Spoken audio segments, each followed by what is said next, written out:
Hello again, viewers, and greetings, fellow space travelers. This is Thorn of Night, and welcome to episode 21 of my bee breeding guide. In today's episode, we are going to go put on our jackets and go to the North Pole by way of the industrious branch to go visit the frozen branch of bees. Now, there are 5 bees in this branch. One of them is a hive bee that you can get anywhere that there's snow, basically. And the rest you have to make. They are the icy, glacial, frigid, and absolute bees.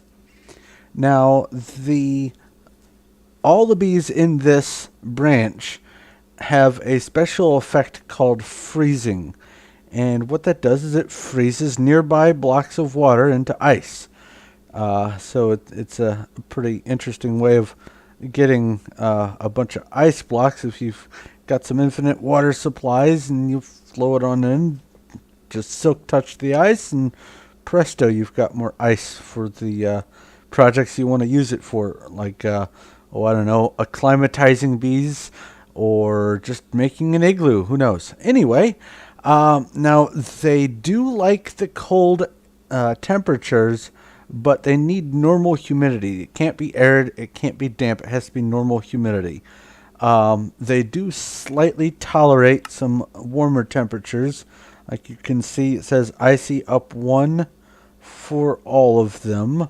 But the humidity, it says normal with no tolerance whatsoever. Now, they do live very briefly, and they don't work that hard, so they're not all that great for producing large quantities unless you've got a bunch of them. But let's see what we can get out of them. This branch does offer a lot.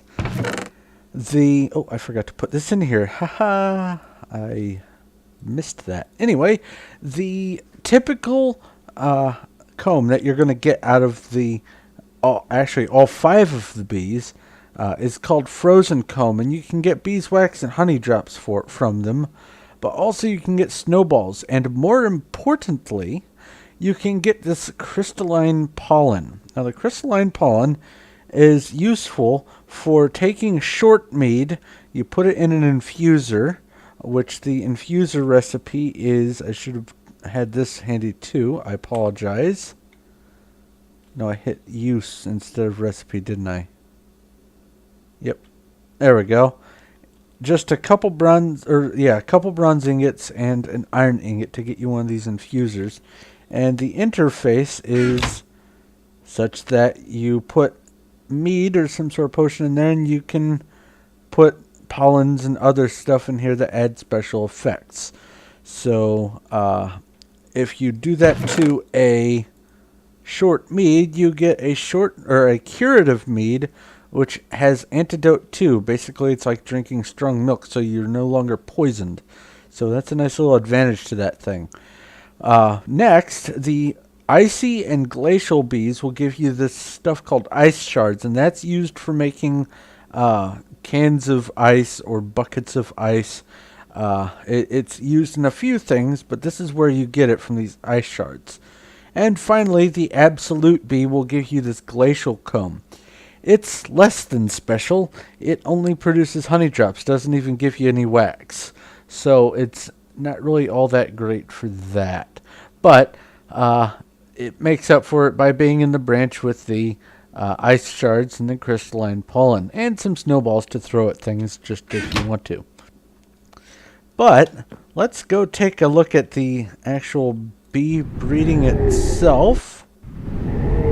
Yay, it didn't lock up. Now, before I get into this, this is what a wintry bee comes from, these ice frozen or whatever hives, and they just spawn anywhere where it's cold. Here is one right here, and you can just grab a scoop and pull out the wintry bees from those. That's where they come from.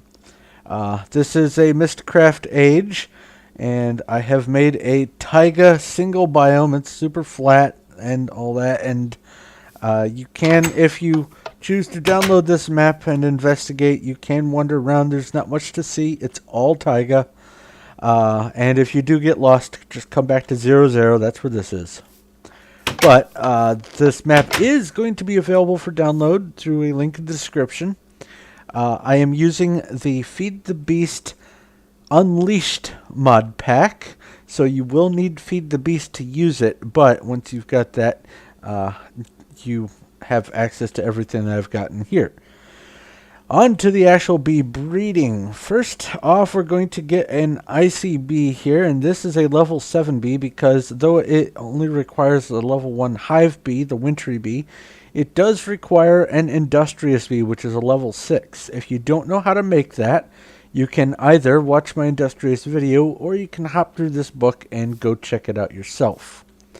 So first things first, there's the princess. It's a wintry, but I needed to see how long it took to get these. We are going after the icy. There we go. So let's see how long this took. Oh, just 1 generation. Pretty good. Alright, and it's obviously not a purebred, but let's compare it to a typical one. The main difference is the amount of offspring for the inactive trait. Let's see here. No differences in the tolerances or anything, and the output is still the same. So I'm going to put these in here so you can look at them, and also you can use these to practice breeding them yourself. Now let's take a look at what the output is. I have 5 apiaries here set up. Typically you're going to get 2 drones out of them, and up to, I think 4 is the most ice shards you're likely to get out of a typical queen's lifetime. So it's not a high yield, but out of 5 you're going to get about 5. So I'd say it's about a 20% chance probably. Next, a stack of that frozen comb that you can get, which I don't remember if any of these had frozen comb. Nope, no frozen comb. A stack of the frozen comb will get you 3/4 of a stack of beeswax and almost a stack of honey drops, but it'll give you half a stack of these snowballs and only about a 1/4 stack of the crystalline pollen. So it's low on the pollen, but you get a whole bunch of different things out of 1 stack of comb, so that's pretty nice. Next up, we have the glacial. Let me make sure that's next on my list. All right. The glacial still requires wintry bees, so don't get rid of them. And you'll need the icy bee that you got from over there, and there's some stock for you to tinker with if you wish. And we will get a glacial bee, and it's the actual princess, so I don't need to do any hopping around there. It took a few generations to get it, but not bad. And it's close, but no cigar. Pretty close, though, to a purebred glacial bee on this one. Your results are obviously going to be different than mine, but that's just an example of what I got out of it. Now let's see the output here. We can get 2 of these drones and a chance for some of the icy shards, or ice shards rather, and the frozen comb. It's not always guaranteed to get an output, but there you go. And again, here's a typical output of a stack of the frozen comb. Alright, next in line we have the frigid bee. The frigid bee still requires wintry bees and a different bee in the industrious line called the diligent. Once again, you can go check it out through there. And you will get these frigid bees.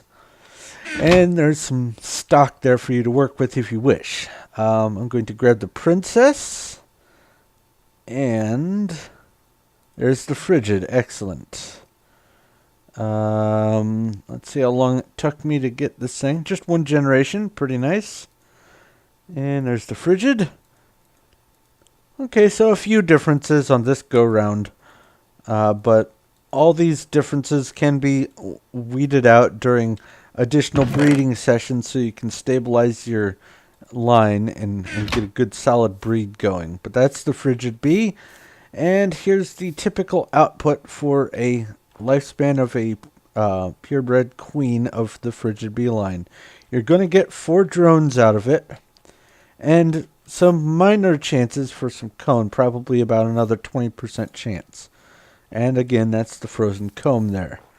Now, finally, we have the absolute bee. It's going to require a frigid bee, which you just got there, and an ocean bee from the aquatic line. If you don't know how to do that, you can watch my aquatic video, or you can hop through here and go take a look at that yourself in person. Now, the absolute bee, there's a princess, so I can tell the age. There we go. I got 2 absolute drones. Excellent. So let's take a look at how long it took me to get that. Just 1 generation. Once again, your breeding attempts aren't necessarily going to be the same as mine, but let's see here. You are going to have to try to work out the lily pad flower thing for a while, because lily pads do not like ice. If a water block that the lily pad is on turns into ice, the lily pad pops off and the bees stop producing. So you are going to have to watch that when you go for breeding these.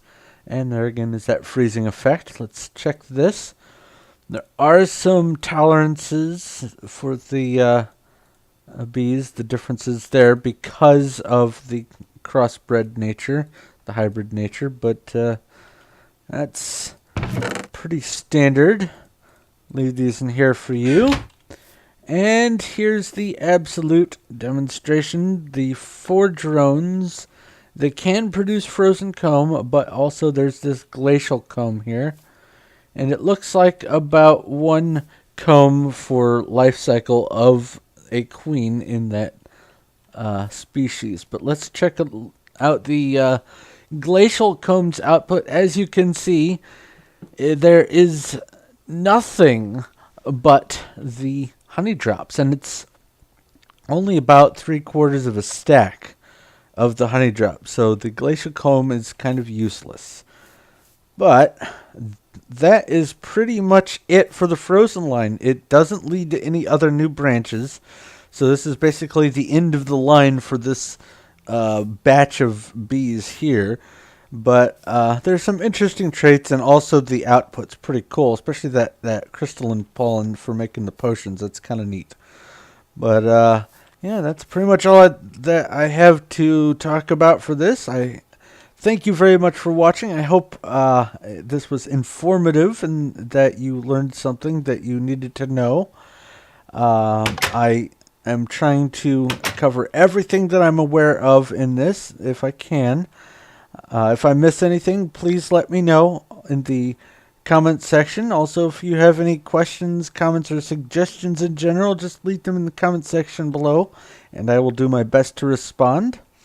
If you like this video and like what I'm doing here, please feel free to give it a like. I do appreciate that. And if you haven't already, go ahead and subscribe so you know when my future stuff comes out. But this is where I'm going to have to wrap up, so thank you once again for watching. This is Thorn of Night, and I will talk to you later.